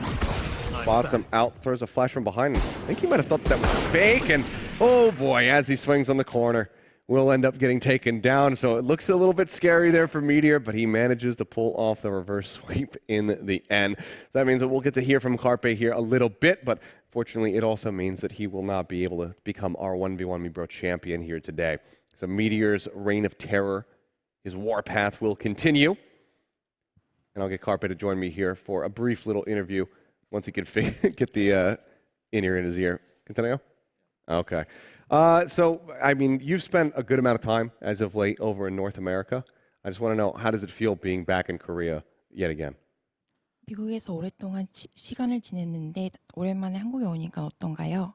일단 미국에서 연습하고 적응 잘해서 이제 아시아에 와가지고 이제 아시아에서 연습하고 있는데 되게 좋은 것 같아요. 다시 돌아와가지고. It took some time getting used to it, but it's great being back in Asia, and then I'm glad to be back and we're practicing very well. All right, well, wonderful to see and wonderful to hear from you and see you, of course, as always, Carpe. So have a good one. You can go ahead and take your seat, watch the rest of the tournament, and then we'll get ready to move forward. But first, let's go ahead once again. We'll look at the standings and see who Meteor is going to be playing up against next. He's got 3 more opponents if he wants to go ahead and take this one. But next up is going to be Garnets as we get ready to move back into our close quarters, close combat round here. So they will be moving over onto the Jets, putting their knives in their hands and looking to stab each other in the face, frankly. So we'll see who's going to be able to get that done. Meteor obviously showing himself. Garnets has looked utterly fantastic on the Jet over at Lock-In in his debut, but we'll see how he fares here today. The players are ready. Let's go ahead and count it down. 3, 2, 1, go. Rushing forward, double updraft up over the top of the box. Drops down on the low ground here, does Garnets.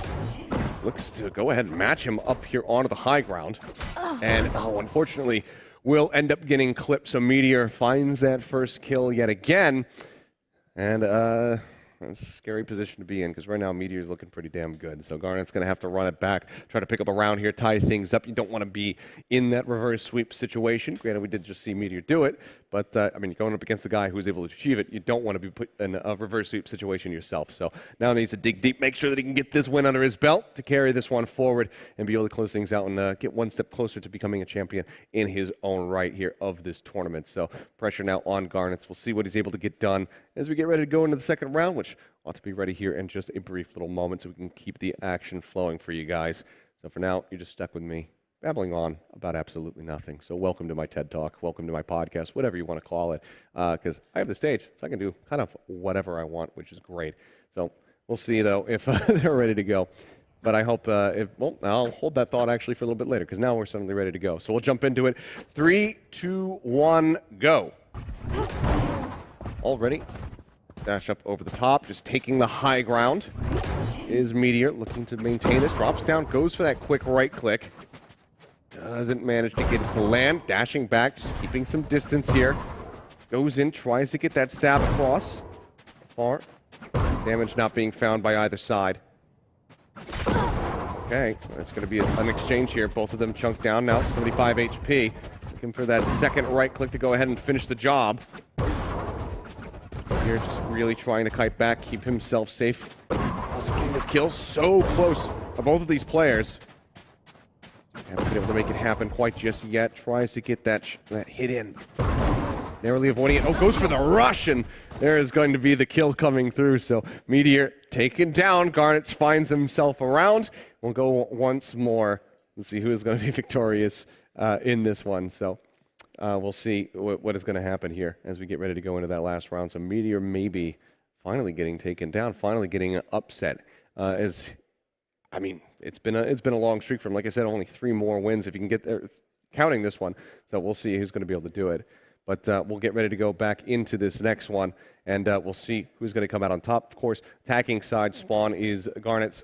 On the defending side is Meteor. So we will get so just make that a little bit clearer for you guys. But the players are ready, so we'll go ahead and see who's going to be moving forward.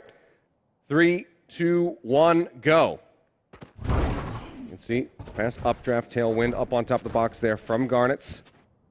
Another one already primed and ready, but he takes a nasty hit.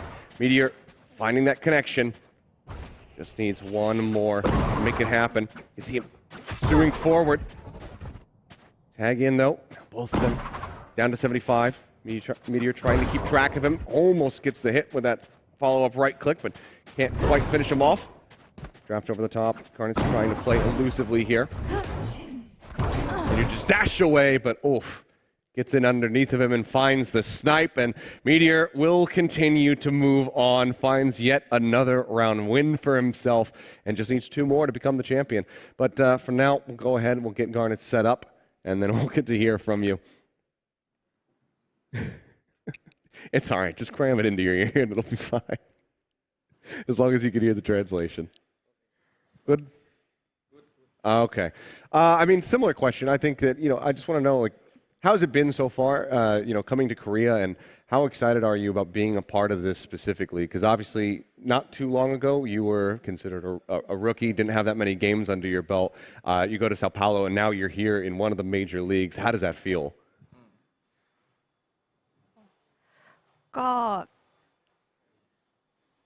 ก็เดินทางมาเกาหลีเพื่อจะแบบว่าแข่งลีกนานาชาติครั้งแรกแล้วก็เป็นลีกใหญ่อะค่ะแบบว่ามีความกดดันหรือรู้สึกยังไงบ้างอ๋อก็กดดันนิดนึงครับแต่ว่ารู้สึกหิวข้าวมากกว่าตอนนี้ He feel a bit pressure but now he just hungry Just hungry? What do you want to eat for dinner then? Maybe barbecue. Barbecue, always a fine choice, my friend. Well, go ahead and get yourself some barbecue. But for the rest of us, we'll be watching as Meteor continues onward. We'll take a look at the standings once again and look at the last 2 opponents that he has to get through if he wants to just go ahead and run the gauntlet all the way to the tippy top. So we'll have those in front of your eyes in just a brief moment because there's only 2 more opponents left. One of them is a hardened veteran. That's going to be the next one here coming up, so you'll see it in just a brief little moment, but it's going to be Dubstep. So he'll have to try to break through him. I actually think it's really exciting, and I'm kind of sad that this isn't the Jet matchup, because obviously Dubstep, somebody who has played an immense amount of Jet in the past, recently has role swapped, but is a very well-respected Jet player and was instrumental in Team Secret being able to make it out of the group stage all the way back at Champions 2021. So I wish that was kind of the game mode that we were getting to see, but of course we are going to be moving into Gunslinger yet again. So we'll be seeing that one coming up in a brief little moment and see whether or not Meteor's younger reflexes are enough to go ahead and take down the hardened veteran. But the players are ready, so we'll go ahead and jump right into this one and see who is going to be moving forward, or who's going to be taking that first step towards moving forward, rather. As there we go. It's going to be Dubstep here for this round with 10 waiting on the opposite side. But the players are ready, so I won't make them wait any longer. Gentlemen, 3, 2, 1, go. It's drawn out. A little bit whippy from either side, but eventually the kill does come through, and that should be Meteor finding himself with the elimination. Attacking side, therefore Dubstep, so now needs to bounce back and find a round victory for himself, and hopefully he's going to be able to do that. Again, all of these game modes, I don't think we've had any 2-0, 3-0 closeouts, so I think it's just destiny that this is going to end up going the distance anyway. So I think that we can safely assume that Dubstep's just going to take this one, and we're going to go to 3, and then from there, who knows what's really going to happen. But time will tell, see if I'm proven wrong or whether or not we finally do have somebody taking a match cleanly. But again, it's all about those reaction times. Let's see who gets it done here as we go into what could be the final round in this matchup. Players, 3, 2, 1, go. Okay. Well, that one was unfortunately quite swift. That one tap coming through. Meteor playing quite a bit of chamber in the past, is very well versed with the Sheriffs. But Dubstep, my friend, unfortunately, not the win that you were looking for. You go out, but hey, you made it to the second to last match, right? Yeah. So that's pretty good. But I just want to know, what are you looking forward to the most, aside from potentially winning the tournament? What are you looking forward to the most from Pacific League this year? First and foremost, I want to qualify to Masters, obviously, so we can all qualify to Champions. So that is the main goal for this year. Obviously, we were lacking so much last year, and we want to prove everyone else that last year was last year and this year is this year. All right, that's all right. Separate them and just have a stronger performance this year. Well, thank you so much, Dubstep, for being a part of this one. I'll catch you on the opposite side of this show. But there you have it. We now are getting ready to go into our final matchup of the 1v1 MeBro tournament, which means that we have our next challenger stepping up. So we'll take a look at the standings to see it one last time. So we'll go ahead and remind you, in case you have short-term memory, is it's going to be 10 from Zeta Division. The only person standing in the way now of Meteor, who started all the way back in round 2 from being able to complete this complete and utter gauntlet run. So we'll see if 10 is going to be able to do that, or if Meteor will persevere and complete the Cinderella story for himself.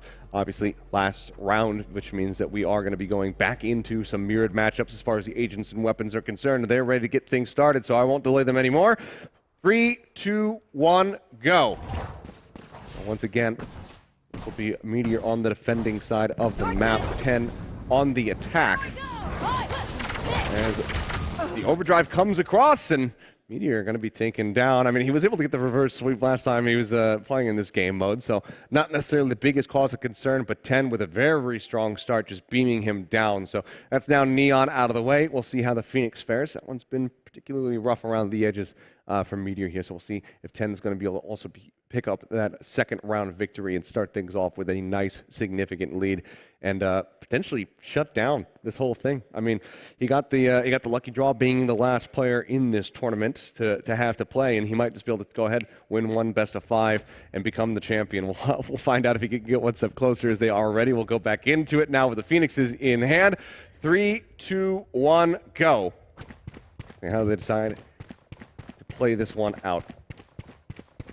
When does the run it back come through? So far, neither looks utilizing it, but there you go. The pop does come through. Gets the spot across on the 10, goes for the rush, turns away from the flash. Will force him out, and round's not over yet. Go back into the action. Apologies, you get to see me. Just a brief moment. There's the shutdown on it. No, closes the gap. And takes him down. So there we have it, all tied up now at 1-1. That's the unfortunate thing about using that running back when you're so damn close to your opponent. You can just go ahead and close the distance before you're able to redraw that weapon out. So nicely piloted by Meteor. We find ourselves tied up as we get ready to go into the judge round with all of that Gecko utility as well.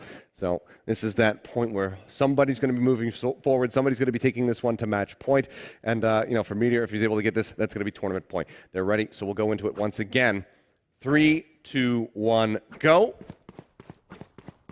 As the spike completely and utterly unnecessary. We left the bandit on the ground. Then goes charging forward. Wingman to open up. Moves it out over onto the site. Just going to be cleaned up. Answering Wingman as well as the Dizzy going to be layered in. There's the Thrash. Needs to be cleared.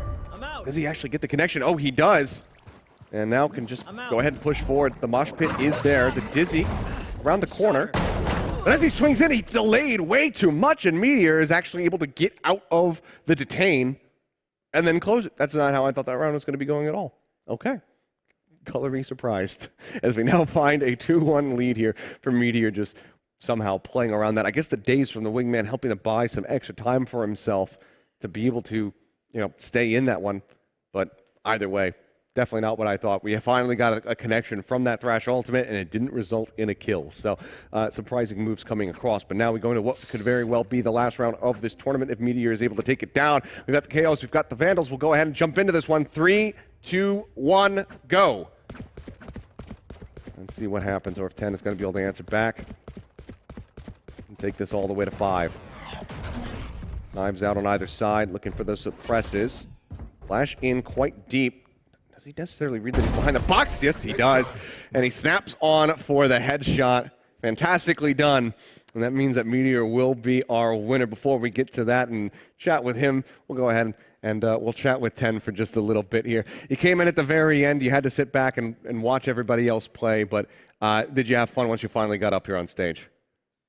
最後まで残って他のみんなが全員プレーするのを見守ることしか最後までできなかったですけど、最後にプレーできて楽しかったですか？いやー、そうですね。ちょっと決勝で負けてしまって悔しいです。Well, I'm very sad that I've lost in the finals. Well, that's unfortunate. I know you had it kind of set there on a silver plate, being able to just take it. One series is all you needed, but what can you say? Meteor, just very strong player in his own right. But thank you so much for being a part of this one. And yeah, we'll take a look at the standings here just to show the whole picture of Meteor's just reign of terror, just tearing through this entire event. Now is our champion, so he can go ahead and hold his head high from the second round all the way into 9 to be able to get the win. And now let's go ahead and chat with our 1v1 Me Bro champion, Meteor. I mean, first and foremost, congratulations. Is this a big, meaningful victory to you? Is this like the peak of your career? 메테오 선수 오늘 우승 축하드립니다. 이번 우승이 본인에게 얼마나 큰 의미를 갖는지 궁금하고 커리어에서 최고의 순간이라고 말씀하실 수 있을까요? 그냥 하던 대로 했고 그냥 저만 좀 재밌게 즐긴 것 같아가지고 그냥 기분은 좋은 것 같습니다. I just played as usual, and I feel like I was the only one having a lot of fun, so I'm happy. Well, that's good that you're happy. I mean, unfortunately, we don't have like a trophy or anything to give you, but I think that what you have earned is a lot of respect here from not only the players that you were able to defeat, but also from the fans watching at home, showing that you still have some firepower in you, and can potentially help guide Gen G to a championship this year. 아쉽게도 오늘 메테오 선수에게 드릴 트로피는 따로 없는데 이제 오늘 현장에 있는 모든 선수들의 리스펙과 팬들이 이제 젠지 팀에 대해 좀 기대감을 가지게끔 해주셨던 것 같습니다. 그냥 지금 건 이벤트 매치니까 본 퍼시픽 무대에서도 꼭 좋은 모습 보여드리도록 하겠습니다. I mean, today was only a for fun sort of show match, right? So yeah. I will do our best to put on a real performance during the Pacific League. And just one more question for you, Meteor. Obviously, I know that you're a very confident player. Your team looks incredible. So I expect that you expect to be in the grand final of Pacific. Who do you think, or who do you want your opponent to be if you can make it there? 그리고 저는 이제 메테오 선수가 굉장히 자신감 넘치는 선수라는 것도 알고 팀도 굉장히 좋은 선수들로 이루어져 있는 것처럼 보이는데 그 결승전까지 충분히 올라가실 수 있는 그런 팀이라고 생각하고 그 결승전까지 간다면은 누굴 상대로 어떤 팀을 상대로 만나고 싶으신가요? 정말 진짜 저희가 결승전에 간다면 무조건 상대는 DRX여야만 하고 그리고 여태 DRX가 쌓아올린 커리어들을 꼭 결승전에서 한번 눌러보고 싶습니다. If we do make it all the way to the grand finals, our opponents have to be DRX because I'd like to take all the achievements that DRX has accomplished up to this point and take it from them on that grand final stage. All right, well, we'll have to just wait and see with bated breath if that does happen. Kamsahamnida Media, and congratulations again on your win. And yeah, that's going to do it for our 1v1 Me Bro Challenge. You can go ahead and take your seat once again. You can keep them. I'll take the microphone, actually. You don't have to keep it. Don't worry about it. I'll dispose of this one for you. But I hope you guys all enjoyed that wonderful performance from all 10 of our players taking part in it. But it's now time to move on to our second Q&A panel because we still have 5 teams that we haven't heard from yet. So we'll go ahead and bring up onto the stage Spin from Global Esports, Ben Kai from Paper Rex, Flipscheider from RRQ, Patty from Talon, as well as Borkum from Team Secrets. Gentlemen, please come on up, take your seats, and join me.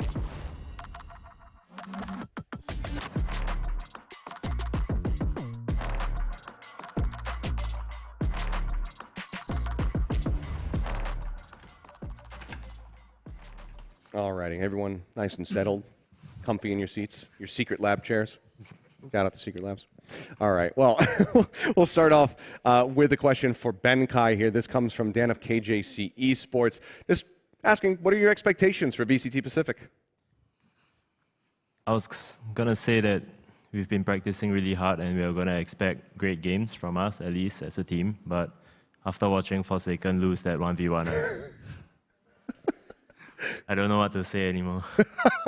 Oh, no, that's just removed all of the confidence right there. Yeah. Oh, dear. All right, well, that's definitely not good. We'll see what Borkum has to say here. He's got a question coming from AC of ABS CBN, saying, you're going into an all-new boot camp in a different environment. How will the squad adjust to this coming into the Pacific League? The team is used to the new setup of the boot camp. So it's just different environment because of its cozy weather. So adjusting to the Pacific League, it's more like adapting from different play styles. Okay. And the next one is going to be going over to Patty here. This is from Manaswin of Senuk Game. What is Talon's expectations for this tournament? I mean, for me personally, I just want every game to be a F-bomb banger because I just want to have fun. Yeah. All right, have fun. But I mean, do you think that you can have fun so much that you find yourself in a first place spot? Yeah, that would be pretty fun.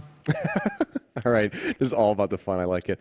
I mean, for Flipscheider here, representing RRQ, this is from Chris of Daily Spin. He's asking, what is your expectation for your first season? And is the power of friendship still your key? Don't worry about that. Is the power of friendship still your key to success in this season? I hope so. But my expectation, I think I don't want to put expectation too high just because I don't want to put pressure on myself and my teammate. But we're going to aim for Master Tokyo so we can qualify for champion. All right, it'd be a huge move if you're able to pull that one off. Now I'll go over here to Spin from Global Esports. This is coming from Casey of Esports Inquirer asking, how is the team dealing with the fact that the 7-man roster each has different backgrounds, obviously, different languages spoken? So we haven't really had any issues so far, but I think it gives us a small advantage in that one of the big problems with having a big roster, so we've got 7 players, 3 coaches, is that you can split into cliques. And having people from distinct nationality groups, so we have Korean, Indian, and then the kind of other group, it allows us to identify where we can find those cliques. So it's kind of gives us an opportunity to head that off without having to kind of identify where it's going to be first and then avoid it forming. Right, so you're making sure that everyone's just constantly, integrating and chatting with each other rather than sticking to their own fellow, nationals. So I like that a lot. I think that's really good, and I've been a part of esports orgs that have kind of failed to do that in the past. So I think that that's a really good thing to see that you guys are doing. Next one's going to be for Borkum once more. This is coming from Michelle of the Philippine Star. What were the key learnings for your team after your stint at VCT Lock-In? I think the key is we must play hard, play smart, and also have fun.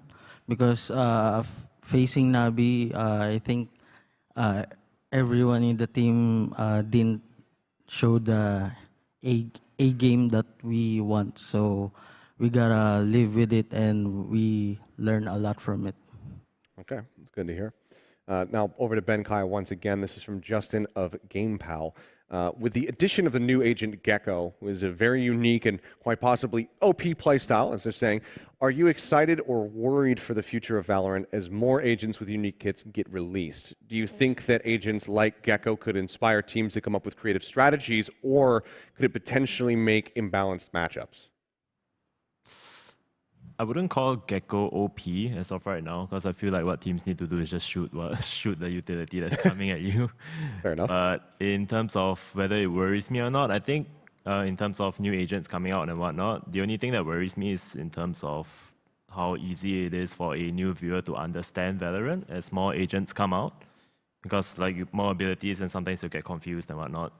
But I hope to see new teams try to like experiment more with these compositions. I feel like we're already heading towards that direction, where teams are trying to come up with their own agent comps instead of copying what other regions are doing. So that's great. I mean, this is coming from like the king of that, right? You know, with Paper X just always coming up with things that nobody else is willing to play. So, I mean, I'm hopeful that that also does become more widely adopted. So we'll have to just wait and see how things look once the leagues do kick off. Going back over to you, Spin, this is from Ashish from Esports. Jen asking, are global esports continuing their aggressive approach in VCT Pacific? And if yes, is there any chance that we'll see some more, double duelist compositions from you guys moving forward? I think this idea of like an aggressive approach came from the Making Waves interview that we did in the preseason. So that was more a reflection of how the individual players viewed themselves. Obviously, having so many duelist mains at that time kind of showed how the team sort of imagined itself to be. Over this kind of first stage of development, we've added a lot of fundamentals and started to build a structure, some kind of mutual adaptation between the team and the coaching staff. Now it's really moving into a second phase of development where we try to establish our own team identity. And I think a lot of that will come from this perception from the players. So I think we will continue to move into that kind of aggressive play style. Double duelist, you can expect that, I think. All right. I think, yeah, like you said, having so many duelist players, it's kind of an inevitability that you're going to have those double duelists come through from time to time, especially given just, certain maps that come up during the pool. Going back over to Flipshider here. This is from Hilmi from Dunia Games asking, how much do you guys prepare for an important match? And what do you usually do to reduce tension while playing? I think we just do like the other team does. Like we watching our opponent demo and then making game plan for our like matchup, and then for the reduce the tension, I think for me I usually watching something or listening to music before the game. Yeah. Some nice music, some chill vibes. I mean, is it like calm music, or do you have a specific genre? I don't know. I just like rap music. I mean, okay. There you go. Everyone's got their any music can, but yeah. All right. Music. It's a nice little ceremony you got for yourself. Patty, this one comes from Lewis of Kachuchopure. Again, apologies if I butcher your outlet's name. But as the only tied team present in VCT Pacific Split 1, do you find that puts extra pressure on you to perform? I don't know about the other guys, but for me, I don't care much about national pride, because the only reason that I'm doing this, like I'm playing, I'm competing, it's just for myself, So I have no pressure at all. Okay, that's good. And you're not letting that bother you. This will be our last question, though. This one goes to Ben Kai from William of Gosu Gamer. How is the team preparing to bounce back with the new agent and patch added to the game? As much as you can reveal. So with the addition of Gecko, we can finally run our Zoo strat.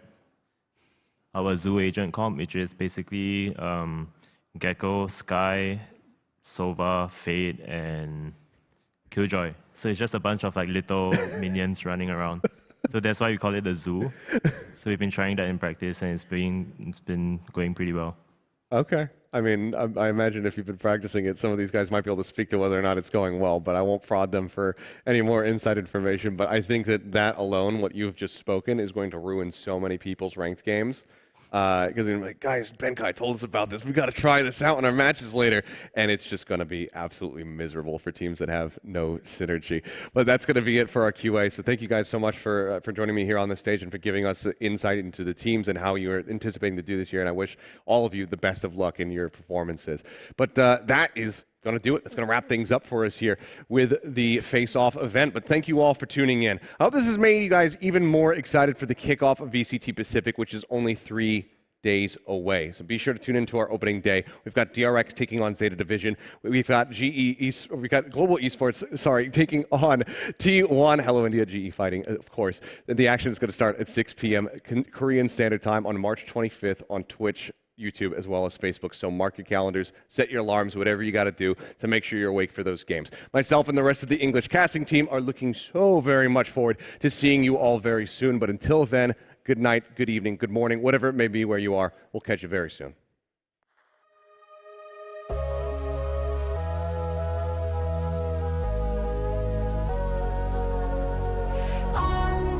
Undefeated is my fractured heart.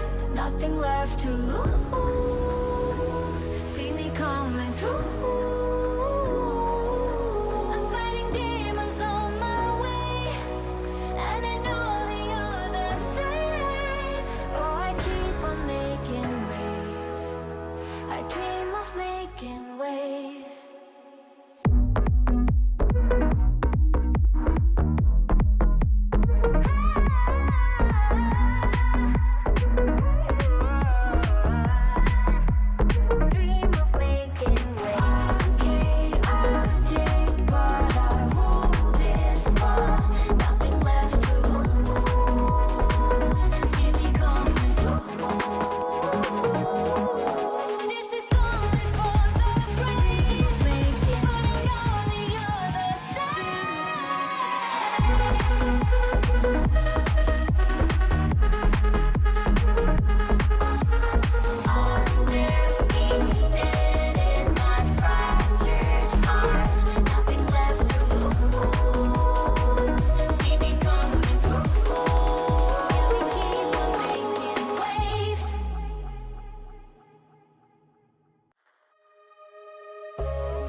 Undefeated is my fractured heart. Nothing left to lose.